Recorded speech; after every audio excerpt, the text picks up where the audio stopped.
It's time to take your career to the next level. With over 150 graduate degree programs, the Catholic University of America, located in Washington, D.C., provides world-class academics with a student experience that educates the whole person, mind, body, and spirit. Whether your professional calling is in engineering, nursing, social work, or any of our other exceptional degree programs, encounter the best of everything that Catholic University has to offer and discover the best in yourself. Learn more today at catholic.edu/grad admissions. I'm your host, Annie Bowles, and this is a bonus episode of News du Jour.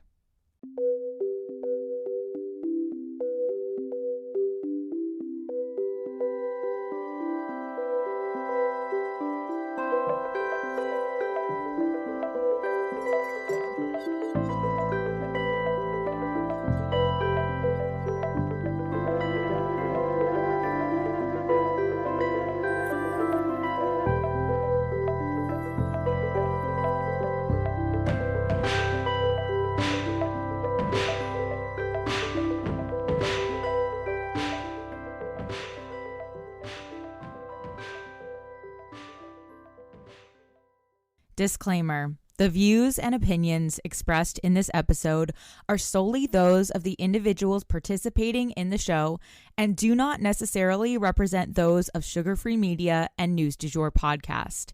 This episode contains subject matters such as violence and graphic descriptions that may not be suitable for all audiences. Listener discretion is advised. Hi guys, I wanted to introduce to you Michelle Horton and Nikki Addimondo. They are two sisters whose lives were deeply affected by domestic violence, and Nikki herself is a criminalized survivor. Her story was the inspiration behind the bipartisan Oklahoma Senate Bill 1470 that we are endorsing and helping to champion. They offered to come on our show to share both of their stories to help us better understand why Senate Bill 1470 here in Oklahoma is so important and how domestic violence can have vast ripple effects. And just as a heads up, our episode today is going to be really focused on how these two sisters supported one another through what can only be described as a nightmare.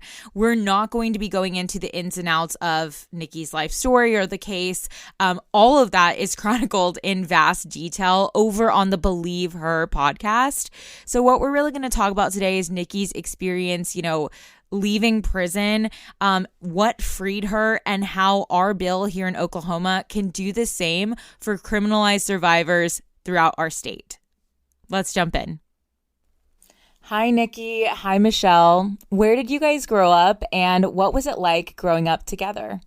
Well, we grew up in the Hudson Valley of New York, which is halfway between New York City and Albany. And I feel like the simplest way to say it is that we grew up, we're 2 years apart. We grew up in the same house, but we had very different childhoods under the same roof. I think in general, we had a typical sibling relationship as two girls close in age. We were close playmates as kids. We grew apart during our teenage years. And then when we became moms, we got super close. I love that. As a mom myself, I feel like there's just a sort of, unspoken bond between mothers. We all just get it. Can you tell us a little bit about what went on in your childhood and what Nikki went through as a child and how that abuse kind of built up and led towards further abuse down the line?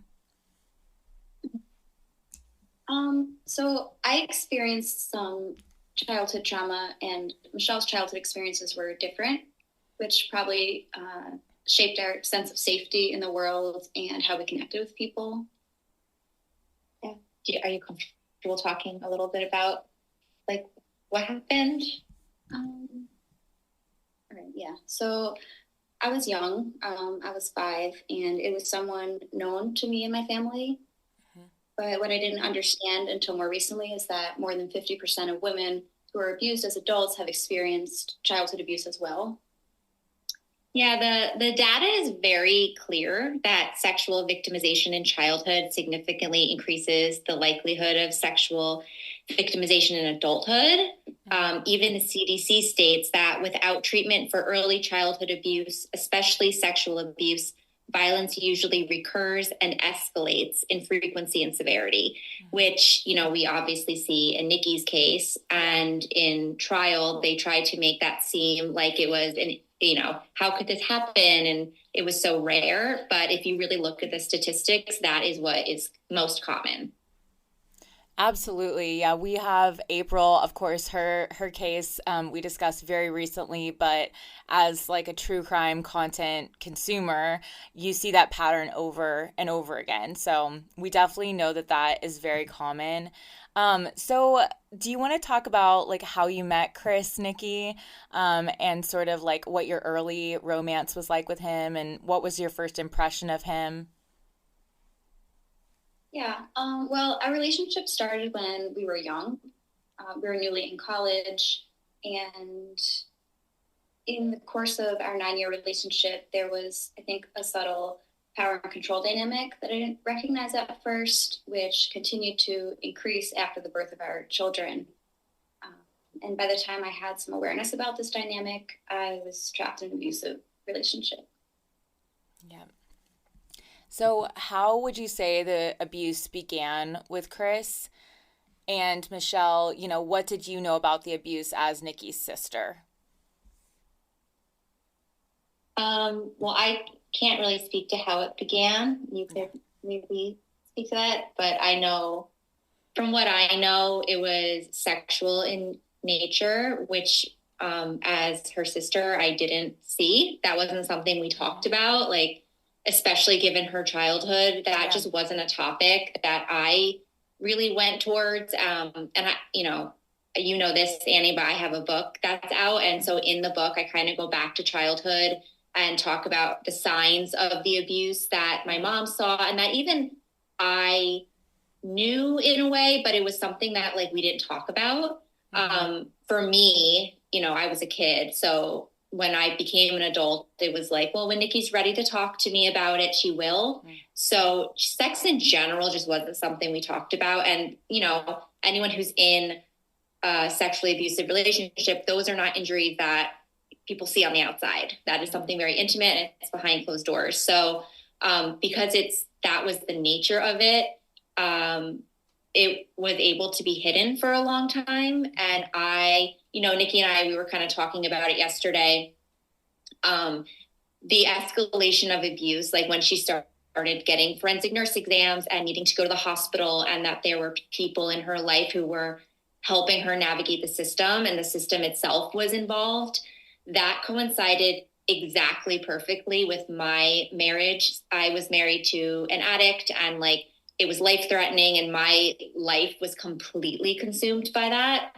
So while she was going through what she was going through, I was in a very different situation of abuse that I kind of was like we were talking about earlier, we had different ways of looking at the world, whereas she was hypervigilant and fearful of asking for help for all sorts of reasons. I was like, I need help. Everyone help me. So I was pulling focus towards me and my situation, which contributed to me being blind to what was happening with her. And then when she was arrested, I had no idea the abuse that she was going through. And I immediately got pulled into the circle of women who had been trying to help her. And as soon as they told me what had been happening, it was like light bulbs started going on. And I was like, oh my God, all of these things, the bruising, the shoulder dislocation, all of these things that were separate in my mind or just unexplained or confusing had context. And in hindsight, it was very obvious. But yeah, it was very embarrassing, to be honest, to be sitting in these rooms with people telling me who my sister was, all of this danger she was in, the high lethality that was happening in the home with my young niece and nephew. And I was just completely oblivious to it. Yeah, I can imagine that was so tough. I have a close sister and, I don't know if we would talk about sex. We really, I think it's tough to talk about in a lot of families. So let's talk. So Nikki, this is the first interview you've given after leaving prison. Is that right? Yes. Yes. Okay, cool. So maybe we could talk about like what it's been like coming out of prison and what the process of like leaving prison was like for you. Um, yeah, it's been really just so surreal to be home with my kids, Yeah. and it's what I daydreamed about all day for Hmm. the years that I was in a cell waiting to come home. I think it's going to be a process of Yeah. adjusting and healing. I'm still really in the early stages of that and kind of like learning what it feels like to be free. Hmm. We got another day of NBA action, so it's time for your FanDuel crew to make their bets. You know that new customers who bet $5 get $200 back in bonus bets if you win. Make every night a watch party only on FanDuel. 21 plus and present in Virginia. First online real money wager only. $10 first deposit required. Bonus issued is non-withdrawable bonus bets that expires 7 days after receipt. See full terms at FanDuel.com/sportsbook. Gambling problem? Call 1-800-GAMBLER. It's time to take your career to the next level. With over 150 graduate degree programs, the Catholic University of America, located in Washington, D.C., provides world-class academics with a student experience that educates the whole person, mind, body, and spirit. Whether your professional calling is in engineering, nursing, social work, or any of our other exceptional degree programs, encounter the best of everything that Catholic University has to offer and discover the best in yourself. Learn more today at catholic.edu/grad admissions.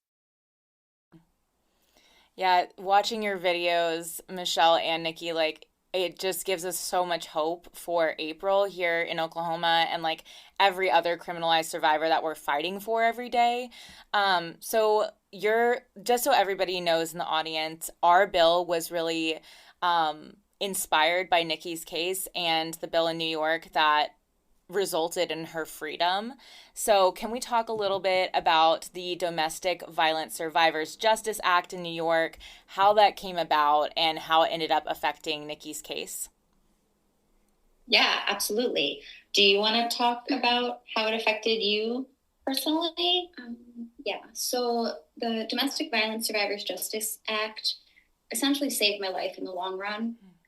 After my trial, the judge imposed a 19-year to life sentence, meaning I could potentially spend the rest of my life in prison, but at a minimum 19 years.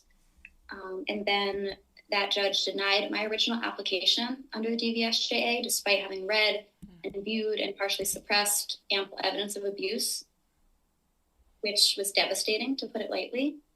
The transcript of his sentencing statement to me is in my sister's book, where he ultimately denies my actual life experiences and refuses to apply the law. And then a few years later, an appellate court spoke to that issue, my DVSJA denial, and overturned the sentencing judge's decision, instead sentencing me under the law to 7.5 years. Yeah. Amazing. And really quickly, just a double tap like on that. When you went up for the second time, was it the new attorney that really made the difference in your case, or like what had shifted to make it result in a different outcome? Yes. Yeah. So she was convicted by a trial judge, and then the law was passed right. I mean, like days, maybe like a week, very, very soon after she was convicted, it was signed into law. So it kind of felt like it was for her. And that was what we as advocates for Nikki were telling people, like, hey, you need to pay attention to this because you all fought for this law for 10 years. It took 10 years to get it passed. Wow. And you know, there's so many lives on the line, and this trial judge has the ability to either reinforce the law's intent or completely dilute the law and make it meaningless. So the thing is, the trial judge was then the person to oversee the DBSJA eligibility hearing. So she was convicted by a jury in April, and which really does tie the judge's hand. So the minimum he can sentence her is 15 years to life in New York. Life sentence, like period, with that verdict. So then in September of that year, 10 months later. Well, no, September is when you had the eligibility hearing. And it was the same judge, same attorneys and the same judge in both of those scenarios, and he denied it. And then it kind of became an uproar, and we were able to make a lot of noise. And we also had new appellate attorneys. So I think the combination of having new attorneys, new judges, so new eyes on the whole case, there's just an inherent bias where you sat through a trial and you watched a jury give a verdict. Yeah. So I don't know how much that played into it. You know, I'm sure there were a lot of factors for why this judge decided not to use the law. But I think having new eyes on it and having it be a higher court outside of the county we were in, and that there was big time media campaign around it, played a huge factor in the appellate court saying, you know what, she is a poster child for this law. She was a victim of abuse, not just vaguely. She was a victim of abuse by the person who she killed. It was a contributing factor, and a sentence of 19 years to life is unduly harsh. So they resentenced her to 7.5 years. That's amazing. And it's really encouraging to hear how pressure from society and the media, how that helped, because at the end of the day, it's easy to feel sometimes like, okay, the law is like black and white, like it's yes or no, and that public opinion doesn't really factor in. So I love hearing that we can make a difference in these cases, because I know there's a lot of people in our audience who really care about domestic violence victims and who want to raise their voices for these cases. So that's really optimistic for us. Talk to us about, Michelle, maybe like raising Nikki's kids. What was that process like, and making sure that they were in ample contact with their mom, and trying to bridge that gap between their mom and, you know, being their aunt? Yeah. So they were 2 and 4 when this happened. Wow. And when it happened, she was kept in a county jail for 9 months without being able to see her kids. We could have brought them in to visit her, but they were experiencing so much complex trauma that bringing them into a noisy, dirty, mostly male jail where the rules were so strict that they had to sit on their bottoms, not put their feet on the seats, not touch her, like, it was not possible for us to bring the kids to see her without causing more damage. Yeah. I go through the whole trajectory in the book, but there's a brief period where Nikki's released on habeas corpus, which just means that she was kept in jail for too long without an indictment.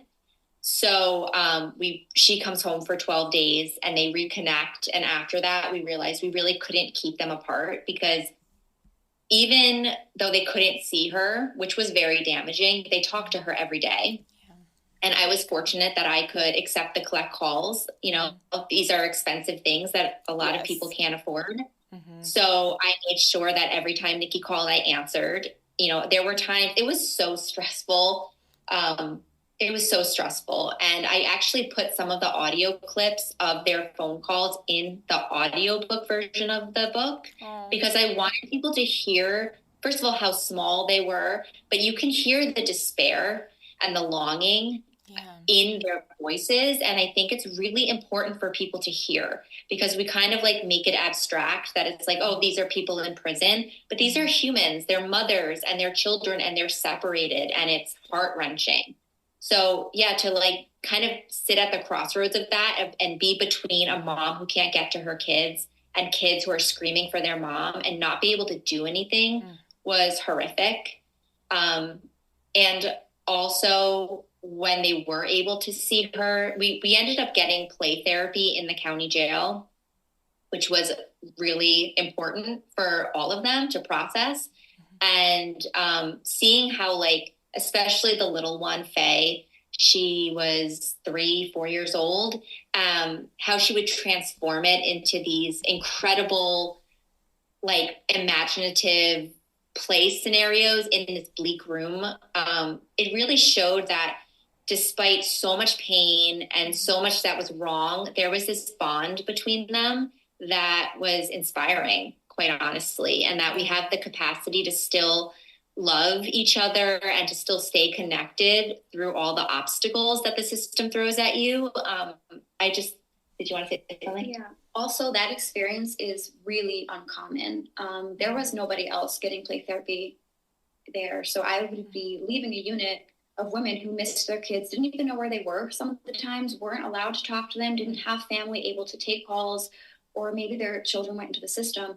And I was going down to visit with mine. So as hard as that was, it was so bittersweet. I was really one of the lucky ones who actually had that. Most moms don't. I lived with hundreds of women in prison who have been there and will continue to be there and don't have any idea what their kids look like anymore. They don't have contact with them. And my sister brought my kids to me every week in prison, just about. And that's not the common experience. It's really hard for people on the outside to keep that connection going. Yeah, not everybody has a Michelle. So even with the resources and the help, it was hard for me. Yeah, you guys have me crying over here. In case you guys can see this, the audience can't. Y'all aren't crying, but I'm crying over here. That's, yeah, as a mom, that is just, I think every mom who's listening right now is their stomachs in knots just thinking about that. I think separating a mom from their children in any way, shape, or form is violent. You know, there's just no other word for it. It's traumatizing for everybody involved. So I'm really sorry that you went through that and you didn't deserve it. So can we talk about why you chose to come on this interview today? Why are you out there advocating, and what was the inspiration for your work that you're doing now? Yeah, okay. So I really haven't been taking interviews yet, or told my own story at this point, but I think because part of what's so re-traumatizing is telling your story in court and having it not be believed. But this really I felt really pulled to do this because as a criminalized survivor who was resentenced under a new law, and knowing that other states like Oklahoma don't have a law like the DVSJA yet, I just want to express how life-changing New York's law was for me and my family. I mean, I'm home now. My kids have their mom back, and survivors everywhere deserve that. We got another day of NBA action, so it's time for your FanDuel crew to make their bets. You know that new customers who bet $5 get $200 back in bonus bets if you win. Make every night a watch party only on FanDuel. 21 plus and present in Virginia. First online real money wager only. $10 first deposit required. Bonus issued is non-withdrawable bonus bets that expires 7 days after receipt. See full terms at FanDuel.com/sportsbook. Gambling problem? Call 1-800-GAMBLER. It's time to take your career to the next level. With over 150 graduate degree programs, the Catholic University of America, located in Washington, D.C., provides world-class academics with a student experience that educates the whole person, mind, body, and spirit. Whether your professional calling is in engineering, nursing, social work, or any of our other exceptional degree programs, encounter the best of everything that Catholic University has to offer and discover the best in yourself. Learn more today at catholic.edu/grad admissions.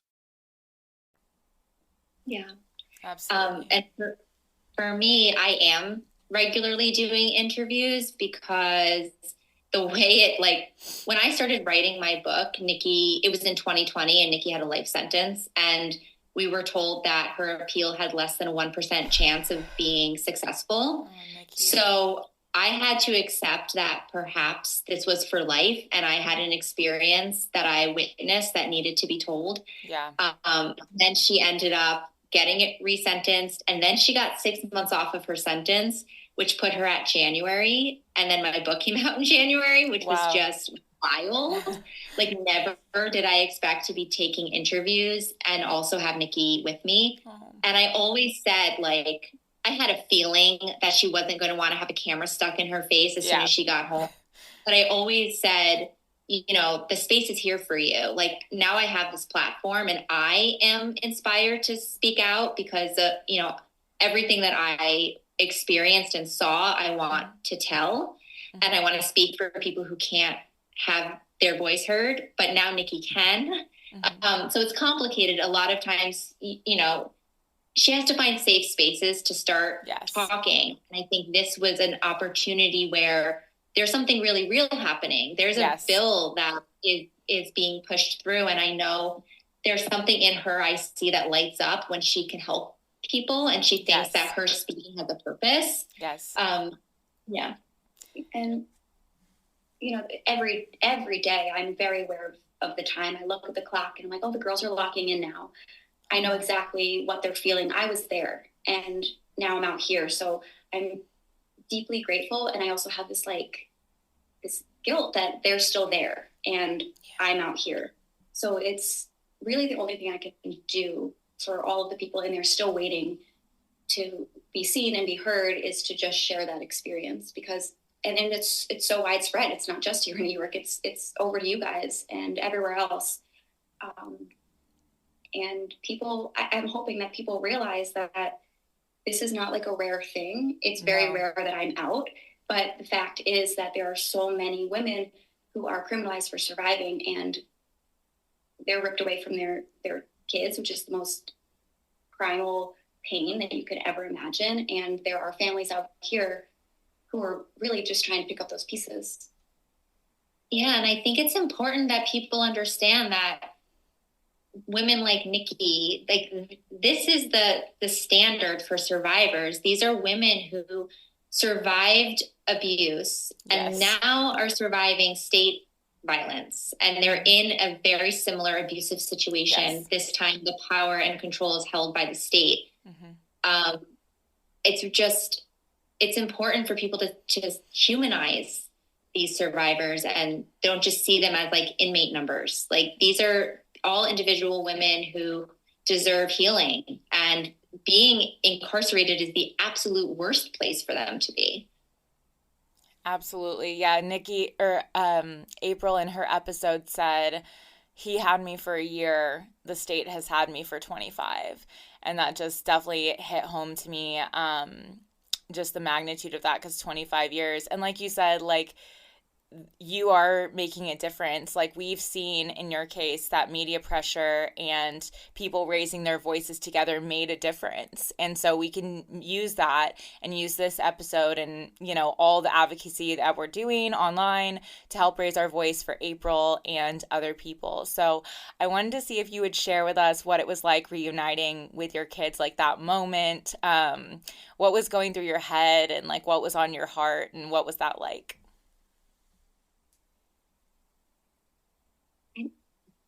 I still haven't even really processed all of this. They still, every night when I put them to bed, they're like, I can't believe this is really happening. Like, you're really here. Yeah. But also it feels like you never left. And I think we kind of share in that. It was dreamlike, you know, and I know all of the women that are sitting there right now in prison, that is all they think about. You have so many hours to lay there and stare at the wall and just like daydream and imagine. And if you stop imagining, what do you have left? You know, you have to, and I know that they are too. So to actually walk out those doors, it felt like a dream. It really did. Amazing. Well, you're so brave for being here today. We really appreciate you. Also, Michelle, where can people find your book and what can they expect in your book? Yeah, so you can find the book anywhere you buy books. Independent bookstores are obviously the best place. Bookshop is kind of like an online independent bookstore, kind of. But you can get it at Amazon, Barnes & Noble, like anywhere that's convenient. You can expect to get a story that isn't typically told when it comes to domestic violence and criminalized survival. It's the story from inside a family and a real intimate inside look at what the human experience is that isn't told in headlines and in true crime stories. And I'm hoping that people will be moved by it to take action in their communities and maybe change the way that they look at themselves or their families, children. That's my hope, at least. Amazing. Well, we wanted to encourage everybody to sign the petition in the show notes today for Senate Bill 1470. That is one way that we're measuring all of the, support for this bill, and we're pointing to that for lawmakers to see. So if you guys wouldn't mind signing the petition, there's also at that link a ton more information about the bill in case you're wanting to dive into that. But we also have a bonus episode with criminalized survivor April Wilkins, as well as Colleen McCarty, who actually wrote this piece of legislation. So if you guys are wanting more information, that's where you can find it. And be sure to follow We Stand with Nikki on Instagram to follow Nikki's journey, as she continues her life with her kids and her advocacy work alongside Michelle. If you enjoyed this episode, please subscribe on whatever podcast platform you use to listen. A rate and review on that platform or a shout out on social media would mean the world to us and help us to be able to keep creating the news du jour and reach more people who need a calmer space to consume the news. But the best way to support all of our work is to become a patron at www.patreon.com/sugarfree media, and that is also linked in our show notes. You can follow us on social media at newsdujour.podcast on both Instagram and TikTok. You can follow my personal account at It's Annie Bowles on both platforms as well. Any little noises you may hear in the background are my rescue pup. He has a little separation anxiety and always records with me. We appreciate you listening and look forward to telling you about the news again next time on News du Jour. Broadcasting from